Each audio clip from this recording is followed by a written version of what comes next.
People at the back, can you hear me clearly? Okay, good. Have you ever held a question in mind for so long that it becomes part of how you think? Maybe even part of who you are as a person? Well, I've had a question in my mind for many, many years, and that is, how can you speed up learning? Now, this is an interesting question because if you speed up learning, you can spend less time at school. And if you learn really fast, you probably wouldn't have to go to school at all. Now, when I was young, school was sort of okay, but I found quite often that school got in the way of learning. So I had this question in mind: how do you learn faster? And this began when I was very, very young. When I was 11 years old, I wrote a letter to researchers in the Soviet Union asking about hypnopedia. This is sleep learning, where you get a tape recorder, you put it beside your bed, and it turns on in the middle of the night when you're sleeping, and you're supposed to be learning from this. Good idea. Unfortunately, it doesn't work. But hypnopedia did open the doors to research in other areas, and we've had incredible discoveries about learning that began with that first question. I went on from there to become passionate about psychology, and I have been involved in psychology in many different ways for the rest of my life up until this point. In 1981, I took myself to China, and I decided that I was going to be native level in Chinese inside 2 years. Now, you need to understand that in 1981, everybody thought Chinese was really, really difficult and that a Westerner could study for 10 years or more and never really get very good at it. And I also went in with a different idea, which was taking all of the conclusions from psychological research up to that point and applying them to the learning process. What was really cool was that in 6 months I was fluent in Mandarin Chinese, and it took a little bit longer to get up to native. But I looked around and I saw all of these people from different countries struggling terribly with Chinese. I saw Chinese people struggling terribly to learn English and other languages. And so my question got refined down to, how can you help a normal adult learn a new language quickly, easily, and effectively? Now, this is a really, really important question in today's world. We have massive challenges with environment. We have massive challenges with social dislocation, with wars, all sorts of things going on. And if we can't communicate, we're really going to have difficulty solving these problems. So we need to be able to speak each other's languages. This is really, really important. The question is, how do you do that?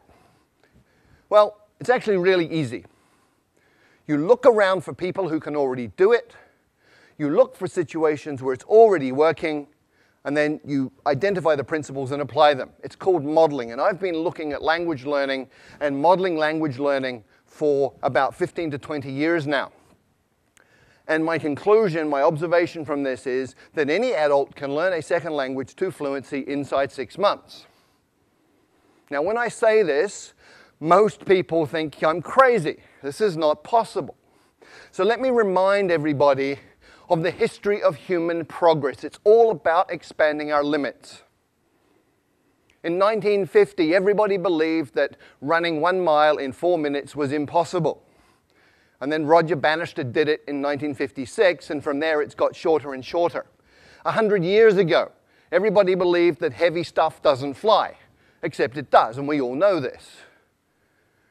How does heavy stuff fly? We reorganize the material using principles that we have learned from observing nature, birds in this case. And today, we've gone even further. So you can fly a car. You can buy one of these for a couple of $100,000 US. We now have cars in the world that fly. And there's a different way to fly, which we learned from squirrels. So all you need to do is copy what a flying squirrel does, build a suit called a wingsuit, and off you go. You can fly like a squirrel. Now, most people, a lot of people, I wouldn't say everybody, but a lot of people think they can't draw. However, there are some key principles, 5 principles that you can apply to learning to draw, and you can actually learn to draw in 5 days. So if you draw like this, You learn these principles for 5 days and apply them, and after 5 days you can draw something like this. Now I know this is true because that was my first drawing, and after 5 days of applying these principles, that was what I was able to do. And I looked at this and I went, wow! So that's how I look like when I'm concentrating so intensely that my brain is exploding. So anybody can learn to draw in 5 days. And in the same way, with the same logic, anybody can learn a second language in 6 months. How? There are 5 principles and 7 actions. There may be a few more, but these are absolutely core. And before I get into those, I just want to talk about 2 myths. I want to dispel 2 myths. The first is that you need talent. Let me tell you about Zoe. Zoe came from Australia, went to Holland, was trying to learn Dutch, struggling extremely a great deal, and finally, people were saying you're completely useless, you're not talented, give up, you're a waste of time, and she was very, very depressed. And then she came across these 5 principles. She moved to Brazil and she applied them, and in 6 months she was fluent in Portuguese. So talent doesn't matter. People also think that immersion in a new country is the way to learn a language, but look around Hong Kong. Look at all the Westerners who've been here for 10 years who don't speak a word of Chinese. Look at all the Chinese living in America, Britain, Australia, Canada, who've been there 10, 20 years, and they don't speak any English. Immersion per se does not work. Why? Because a drowning man cannot learn to swim. When you don't speak a language, you're like a baby, and if you drop yourself into a context which is all adults talking about stuff over your head, you won't learn. So, what are the 5 principles that you need to pay attention to? First, there are 4 words. Attention, meaning, relevance, and memory. And these interconnect in very, very important ways, especially when you're talking about learning. Come with me on a journey through a forest. You go on a walk through a forest and you see something like this. Little marks on a tree. Maybe you pay attention, maybe you don't. You go another 50 meters and you see this. You should be paying attention. Another 50 meters, if you haven't been paying attention, you see this. And at this point, you're paying attention. And you've just learned that this is important, it's relevant, because it means this.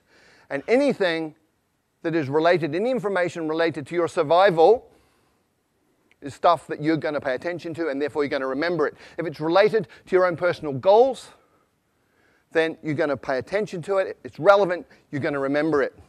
So the first principle for learning a language is focus on language content that is relevant to you, which brings us to tools. We master tools by using tools, and we learn tools the fastest when they're relevant to us. So let me share a story. A keyboard is a tool. Typing Chinese a certain way, there are methods for this. That's a tool. I had a colleague many years ago who went to night school Tuesday night, Thursday night, 2 hours each time, practicing at home. She spent 9 months, and she did not learn to type Chinese. And one night we had a crisis. We had 48 hours to deliver a training manual in Chinese.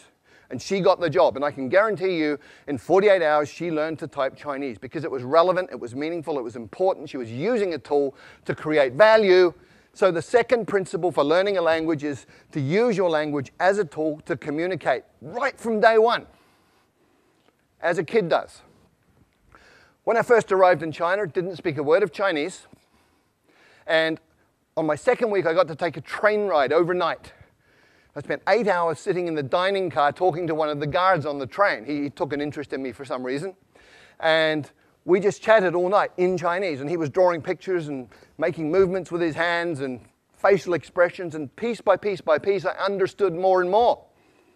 But what was really cool was 2 weeks later, when people were talking Chinese around me, I was understanding some of this, and I hadn't even made any effort to learn that. What had happened, I'd absorbed it that night on the train, which brings us to the third principle. When you first understand the message, then you will acquire the language unconsciously. And this is really, really well documented now. It's something called comprehensible input. There's 20 or 30 years of research on this. Stephen Krashen, a leader in the field, has published all sorts of these different studies. And this is just from one of them. The purple bars show the scores on different tests for language. The green and the purple people were people who had learned by grammar and formal study. The green ones are the ones who learn by comprehensible input. So comprehension works. Comprehension is key. And language learning is not about accumulating lots of knowledge. In many, many ways, it's about physiological training. A woman I know from Taiwan did great in English at school. She got A grades all the way through, went through college, A grades, went to the US and found she couldn't understand what people were saying. And people started asking her, "Are you deaf?" And she was English deaf. Because we have filters in our brain that filter in the sounds that we are familiar with, and they filter out the sounds of languages that we're not. And if you can't hear it, you won't understand it. If you can't understand it, you're not going to learn it. So you actually have to be able to hear these sounds. And there are ways to do that, but it's physiological training. Speaking takes muscle. You've got 43 muscles in your face. You have to coordinate those in a way that you make sounds that other people will understand. If you've ever done a new sport for a couple of days and you know how your body feels, hurts, if your face is hurting, you're doing it right. And the final principle is state, psychophysiological state. If you're sad, angry, worried, upset, you're not going to learn, period.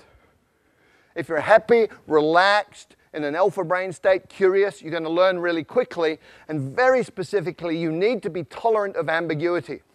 If you're one of those people who needs to understand 100% every word you're hearing, you will go nuts because you'll be incredibly upset all the time because you're not perfect. If you're comfortable with getting some, not getting some, just paying attention to what you do understand, you're going to be fine, you'll be relaxed, and you'll be learning quickly. So based on those 5 principles, what are the 7 actions that you take? Number 1, listen a lot. I call it brain soaking. You put yourself in a context where you're hearing tons and tons and tons of the language, and it doesn't matter if you understand it or not. You're listening to the rhythms, you're listening to patterns that repeat, you're listening to things that stand out. So just soak your brain in this. The second action is you get the meaning first, even before you get the words. And you go, well, how do I do that? I don't know the words. Well, you understand what these different postures mean. Human communication is body language in many, many ways. So much body language. From body language, you can understand a lot of communication. Therefore, you're understanding, you're acquiring through comprehensible input. And you can also use patterns that you already know. If you're a Chinese speaker of Mandarin and Cantonese and you go to Vietnam, you will understand 60% of what they say to you in daily conversation because Vietnamese is about 30% Mandarin, 30% Cantonese. The third action, start mixing. You probably have never thought of this, but if you've got 10 verbs, 10 nouns, and 10 adjectives, you can say 1,000 different things. Right? Language is a creative process. What do babies do? Okay, me, but, now. Okay, that's how they communicate. So start mixing, get creative, have fun with it. It doesn't have to be perfect, just has to work. And when you're doing this, you focus on the core. What does that mean?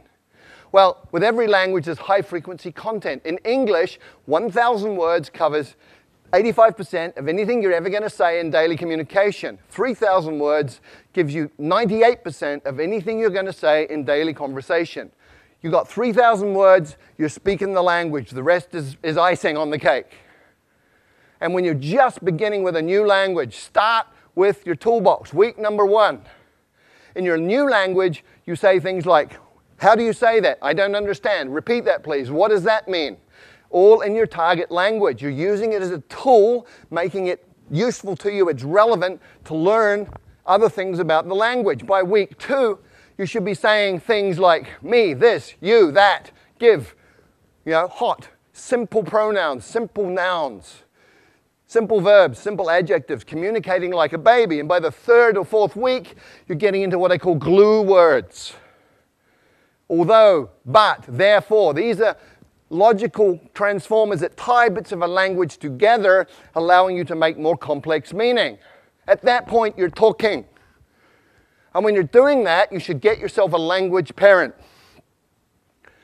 If you look at how children and parents interact, you understand what this means.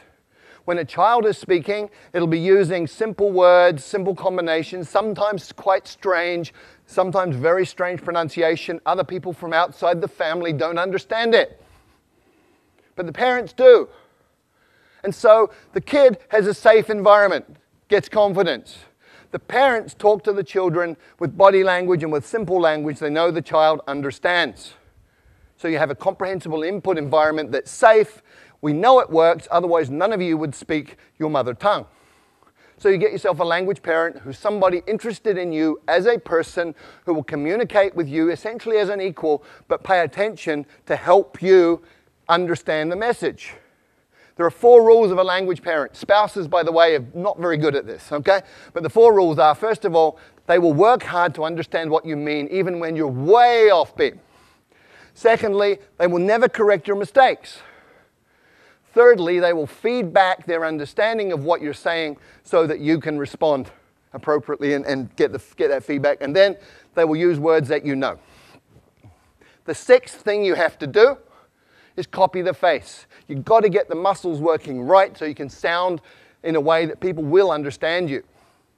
There's a couple of things you do. One is you need to hear how it feels and feel how it sounds, which means you have a feedback loop operating in your face. But ideally, if you can look at a native speaker and just observe how they use their face, let your unconscious mind absorb the rules, then you're going to be able to pick it up. And if you can't get a native speaker to look at, you can use stuff like this.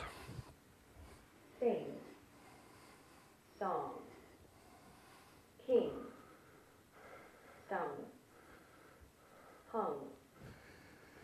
And the final idea here, the final action you need to take is something that I call direct connect. What does this mean? Well, most people learning a second language sort of take the mother tongue words and the target words and go over them again and again in their mind to try and remember them. Really inefficient. What you need to do is realize that everything you know is an image inside your mind, it's feelings. If you talk about fire, you can smell the smoke, you can hear the crackling, you can see the flames. So what you do is you go into that imagery and all of that memory and you come out with another pathway. So I call it same box, different path. You come out that pathway and you build it over time. You become more and more skilled and just connecting the new sounds to those images that you already have and to that internal representation. And over time, you even become naturally good at that process. That becomes unconscious. So there are 5 principles that you need to work with, 7 actions. If you do any of them, you're going to improve. And remember, these are things under your control as the learner. Do them all. You're going to be fluent in the second language in 6 months. Thank you.